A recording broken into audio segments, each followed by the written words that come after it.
Hi everyone, welcome back to my channel. তোমরা সবাই কেমন আছো? আশা করি তোমরা সবাই ভালো আছো। ইতিমধ্যে তোমরা জানো আমি মেডিকেলে ছিলাম, বাট আজকে চলে আসি মেডিকেল থেকে একটু পুজো দেখার জন্য।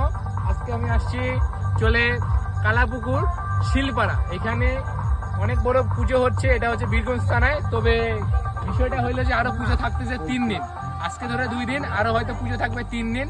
তো এখানে থিমের ব্যবস্থা করা হয়েছে এবং আরো অনেক ধরনের ব্যবস্থা করা হয়েছে, গেস্ট সবকিছু আছে, আপনারা চাইলেই আসতে পারেন বিভিন্ন জায়গা থেকে। তবে ভিতরের থিমটা আসলে অনেক সুন্দর, আপনারা সবাই চলে আসবেন। Let's go.